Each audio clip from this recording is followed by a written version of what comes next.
welcome back to my channel. It's your girl Kim, and I am here with another VSG video. If this is your first time watching, thank you so much. You're welcome here. If you are a returner, thank you so much for your continued support. I appreciate your comments and for liking, sharing, and subscribing to my channel. I am almost 7 months post-op, but as a part of my 6-month anniversary, I asked you all to submit questions. I am not a VSG doctor. I am a doctor though, and I know I look studious. I am a doctor, but I am not a medical doctor. So the advice that I'm gonna give, the things that I'm gonna say, it's from my experience, okay? So I need to put that disclaimer out there. So what advice I give, the recommendations I give, these are from my experience, or it may be something that I have received from my doctor, but I am not a medical doctor, okay? I have a PhD, so just know that. And I am earning a second PhD in freaking vertical sleeve gastrectomy for me, okay? So hopefully these videos will help you get your PhD in your own VSG experience, okay? So I asked you all to send me questions. I posted it on YouTube. I got 12 very good questions, and they're broken up into different categories. I got categories like pre-op, post-op, and just living with. I have my trusty notebook with all of my questions. So if you see me looking down, that's what I'm doing. All right, great. First question is, how did I prepare for surgery? Or do I have any tips? That question is such a broad question because in order for me to be prepared for surgery, I had to be prepared mentally, physically, spiritually, and emotionally, and financially. So mentally, the first thing I had to do was decide that this was what I was going to do. So I think the first thing as you are journeying through is make the decision, make the commitment. Are you committed to this? Because this is a forever life change. Once you do it, there's no going back, right? So are you committed to this? And how you determine your mental commitment to this is by doing your research, asking all of the questions, finding you a surgeon that you like, that you trust, doing your research on them, doing the research on the hospital or surgical center in which they will be doing your surgery. Who's the anesthesiologist? What is that team like? What does recovery look like? What does pre-op look like? What are the things I need to check off of the list? Are they preparing you for that? So those are the things in terms of like mentally you need to do to prepare, or that I did. Spiritually, what I did was, Jesus is my homeboy, right? So we talked. Like I wasn't making this decision if I didn't feel like I would be okay. And so at moments in time where there may be anxiety or worry, which to be honest, in pre-op, I didn't have much. And I didn't have much because I was committed to this. And I had decided that this is what I was going to do. But in those times or periods where I may have felt anxious or worried, I just prayed and was like, you know, do not be anxious for anything, but in everything, prayer and supplication. Now, throughout my experience, because I decided I was going to have surgery in February of 2022, I did not actually have surgery until February of 2023. And I was originally supposed to have surgery July 2022, but there was a change in my insurance that I did not know about, and the surgery was an exclusion. So once I had gone through all the pre-op stuff, I had gone to the doctor, I had gone and got my psych eval, all of my blood work, all of my approvals, I had gone through all of that, submitted it to the insurance company, only for the insurance company to deny it and say it was because it was an exclusion in my coverage. And because it was an exclusion in my coverage, I couldn't do an appeal, I couldn't do anything. So June, I felt what I call the 3 Ds of despair, desperation, and was trying not to get depressed. Because I felt like I was at the end of my rope, and that if I didn't have surgery, that there would be no other option for me. I was going to die. That is what I felt. And that was what I expressed. Like, if I don't do this, if I don't take control of my health and my life, I'm going to die. So I felt all of that.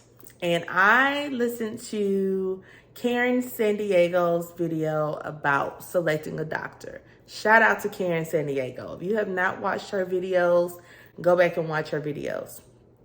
And she talked about researching doctors. And so I researched doctors in which I could pay out of pocket on a payment plan or something.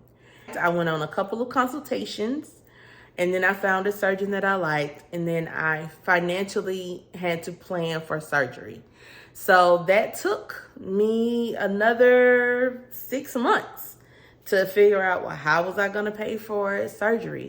There are some surgeons have finance options. Some of them have care credit. Some of them have payment plans. Some of them have where you can take out a loan. Like, there are different methods. You choose your own adventure if your insurance does not cover it. But I knew I had to make an investment in my health, and so that's what I did. I paid out of pocket. Physical preparation for it, being that I just told y'all I experienced those 3 things, I actually gained weight from February to February. I gained about 15, 17 pounds. In between that time, my metabolism really wasn't working. So anything that I ate, I really was storing up, and I gained more and more weight as the time went on from February to February. But when it came to my pre-op was not like most people's pre-ops, in that I was able to eat a meal. So I could have a sensible meal with protein and veggies, no carbs, and the other meals were protein replacements, or meal replacements with shakes or whatever. I was in Vegas for my pre-op, which is like the worst place you could be in a pre-op because there's so many good food options. But I did it. I survived, and I lost 11 pounds. And so I did that. I also think as you're preparing for surgery, you need to have a village of supporters. So you need to let your friends, let your family know that this is what you're doing, and actually tell them the kind of support you will need. So for me, the kind of support that I needed, since I was paying out of pocket, I was like, hey, this is what I'm doing. I would love for you to contribute if you can. And whatever you contribute would go toward prescriptions, go toward vitamins, getting my house cleaned because I couldn't cook or clean during that time, the 2 weeks after it. And I wanted my house clean before. So it's going to go toward those certain things. If you want to contribute, great. So I brought them into my process, and I asked them for help. And then afterward, my friends and family stepped up. They still checked in on me. They still asked if I needed anything. And so I would say, if you need something, say something. That's the best way to prepare for surgery. All right. The next question, how long did it take me to start losing weight? I started losing weight at pre-op. In those 2 weeks, I lost 11 pounds.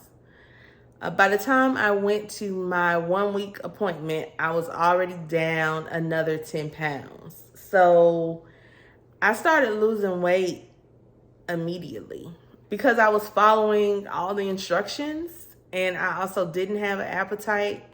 And I was focused on my best friend.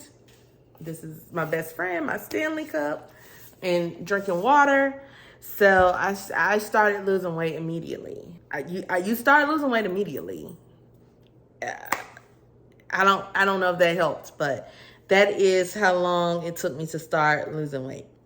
How long was recovery before I returned back to work? I'm 6 months out, and in all honesty, I am still in recovery. I will probably continue to be in recovery for my life. I was 43 when I had surgery. So there were 43 years of poor relationships with food.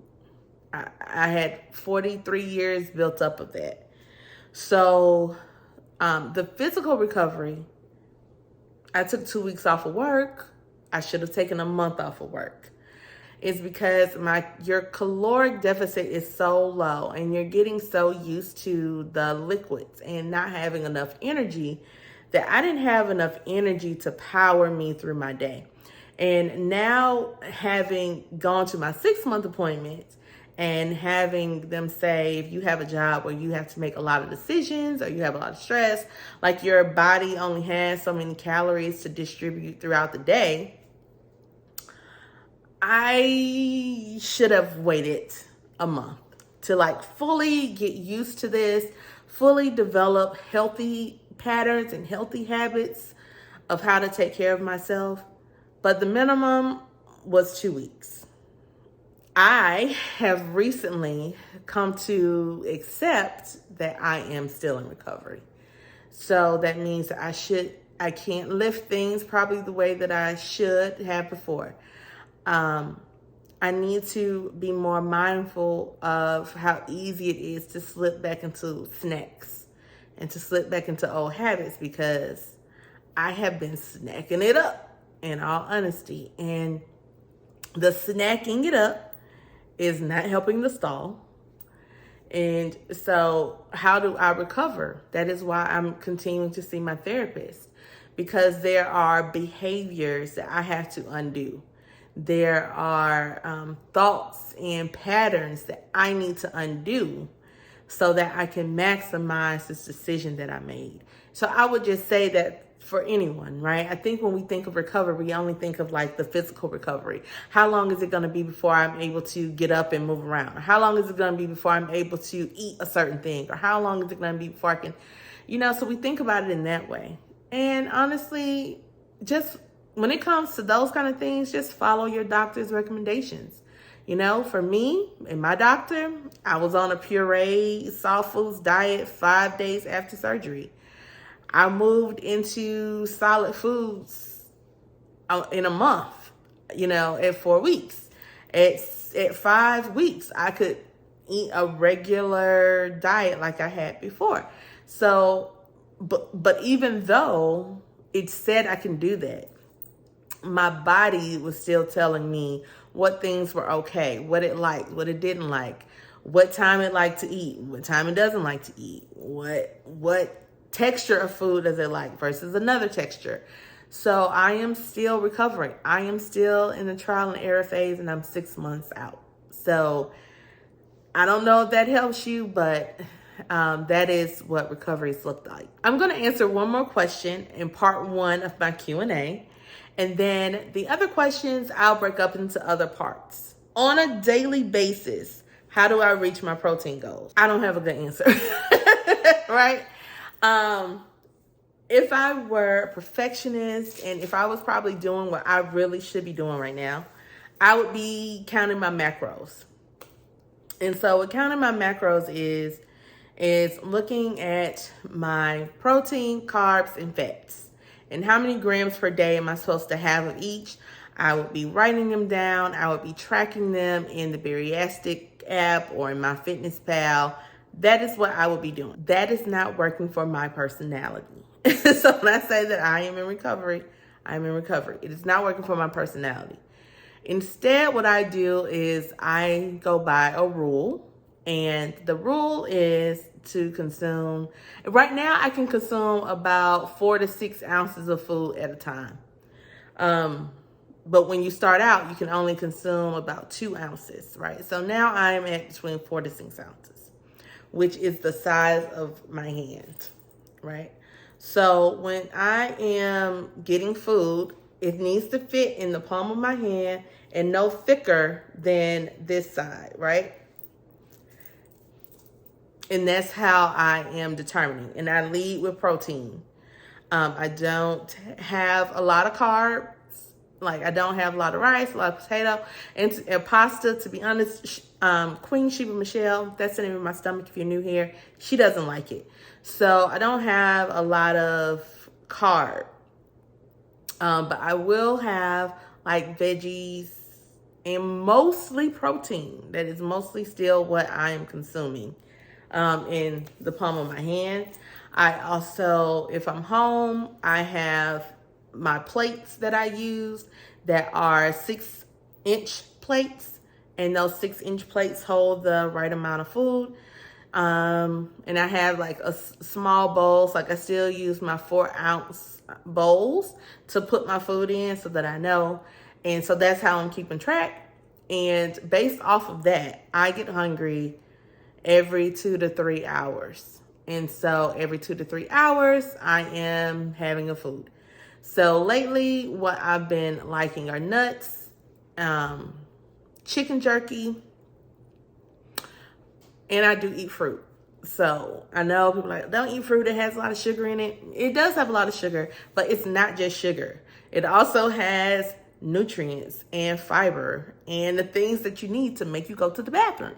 Because I can't just eat protein. So that is how I am on my daily goals. And do I reach them? So I go by my body. Again, I'm not a doctor. So I go by how my body feels.